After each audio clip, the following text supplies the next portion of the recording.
এমন কোনো বাঙালি নেই যার ভর্তা ভাত পছন্দ নয়। ভর্তা ভাত থাকলে আর অন্য কোনো আইটেমের প্রয়োজনই হয় না। তবে আজকের ভর্তাটা যতটা না মজার, তার থেকে দেখতে আরও বেশি আকর্ষণীয়। তার কারণ হলো প্রতিটা রান্নাই আমি করেছি মাটির বাসন কোসনে।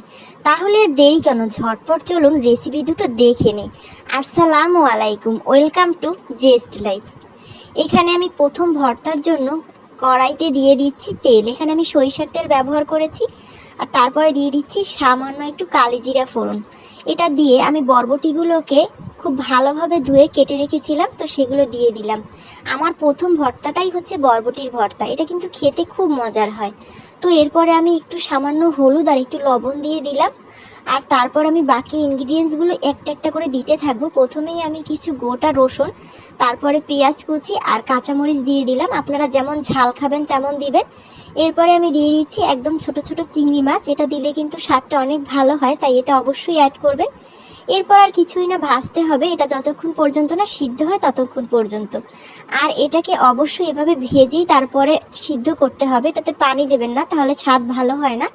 তো আমার এটা কিন্তু অলমোস্ট সিদ্ধ হয়ে গিয়েছে। এটাকে আমি সাইডে ঠান্ডা করতে রেখে আমার নেক্সট ভর্তাটা প্রিপেয়ার করে নেব। আমি আগে সবগুলোকে ভালোভাবে প্রিপেয়ার করব, তারপরে আমি বাটনা পিষনি দিয়ে বেটে নেব। তো আমি এখানে নেক্সট বানাবো মিষ্টি কুমড়োর ভর্তা, এই জন্য মিষ্টি কুমড়ো দিয়ে দিচ্ছি তেলে। আর তারপরে দিয়ে দিচ্ছি চিংড়ি মাছ, আর দিয়ে দিচ্ছি লবণ আর কালিজিরা। আগের ইনগ্রিডিয়েন্টসের মতনই সবগুলোই দিতে হবে, শুধু এখানে আপনি পেঁয়াজটা অ্যাড করবেন না। পেঁয়াজটা আমি পরে দেব, এটা একটু কাঁচা কাঁচা ভাব রেখে দেব। তো বাকিগুলো আমি ভেজে নেব। দুটো ইনগ্রিডিয়েন্টস এক হলেও এটা টেস্ট কিন্তু একদমই আলাদা, আর দুটো খেতে খুবই মজাদার হয়। তো আমার এটা ভাজা অলমোস্ট হয়ে গিয়েছে, এটাকে আমি ঠান্ডা করতে রেখে দেবো। আর যেটা ঠান্ডা হয়ে গিয়েছে মানে বরবটিটা, সেটাকে এবার বাটনা পিষনি দিয়ে খুব ভালোভাবে বেটে নেব। আপনারা দেখতেই পাচ্ছেন এটা কতটা সুন্দরভাবে সিদ্ধ হয়ে গিয়েছে। তো আমি প্রথমে এখানে বরবটিটাকে বাটনা পিষনি দিয়ে ভালোভাবে একদম থেতো করে নিচ্ছি। আমি এটাকে একদম মিহি করে থেতো করব না, আমি এটাকে একটু অমসৃণ লাগবো, তাহলে কিন্তু খেতে অনেক মজা হয়। আর আমার এই মাটির সবগুলো প্রোডাক্টই আমি অর্ডার করেছি ফেসবুক পেজ বাগান বিলাস থেকে। আপনারাও চাইলে অর্ডার করতে পারেন, ফেসবুকে সার্চ দিলেই পেয়ে যাবেন। তাছাড়া আমি আপুর এই পেজটাকে ট্যাগ করে দেব। তারা সারা বাংলাদেশে খুব যত্নের সাথেই এই মাটির প্রোডাক্টগুলো সেফলি পাঠায়। তো আশা করি আপনাদের ভালো লাগলে আপনারা অর্ডার করতে পারেন। তো কথা বলতে বলতে আমার ভর্তা কিন্তু একদম অলমোস্ট তৈরি হয়ে গিয়েছে। আমি এটাকে তুলে নেব একটা বাটিতে। আর আমি উপর থেকে একটুখানি সরিষার তেল ছড়িয়ে দেব। আপনারা চাইলে সরিষার তেল না দিলেও হবে, তবে সরিষার তেল দিলে এটা স্বাদটা আর একটু বৃদ্ধি পাবে, তাই অবশ্যই সরিষার তেল দেওয়ার চেষ্টা করবে। জাস্ট উপর থেকে একটু ছড়িয়ে দিলেই হবে। তো আমি নেক্সট ভর্তাটা এবার বানিয়ে নেব। এজন্য আমি যে মিষ্টি কুমড়োগুলোকে ভালোভাবে ভেজে রেখেছিলাম সেগুলোকে একদম বাটনা পিষনি দিয়ে খুব সুন্দরভাবে থেতো করে নিচ্ছি। এটাকে একদম মিহি করেই থেতো করে নেবেন, এটা বেশি করতে সময় লাগবে না, কারণ এটা অলমোস্ট সিদ্ধ।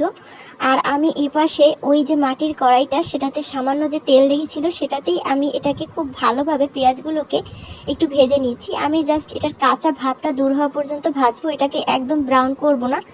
আর এভাবে যদি একটু ভেজে দেন তাহলে কিন্তু ভর্তাগুলো অনেক সময় পর্যন্ত রাখতে পারবেন, নাহলে কিন্তু কাঁচা পেঁয়াজ থেকে ভর্তাটা একটা আলাদাই গন্ধ চলে আসবে।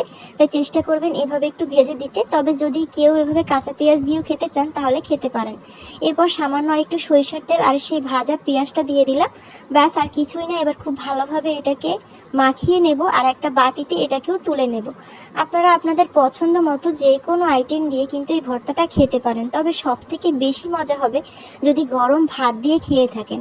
আশা করি এই মজার ভর্তা দুটো আপনাদের খুবই পছন্দ হয়েছে। যদি পছন্দ হয়ে থাকে তাহলে অবশ্যই কমেন্ট বক্সে জানাবেন এর মধ্য থেকে কোন ভর্তাটি আপনার সব থেকে বেস্ট লেগেছে, আর অবশ্যই বাড়িতে ট্রাই করবেন। আজ এই পর্যন্তই, আবার একটা ইউনিক রেসিপি নিয়ে খুব জলদি হাজির হয়ে যাব। সেই পর্যন্ত সবাই ভালো থাকবেন, চ্যানেলটি সাবস্ক্রাইব করবেন, পেজ আর ইনস্টা থেকে দেখলে অবশ্যই একটা ফলো দিয়ে রাখবেন।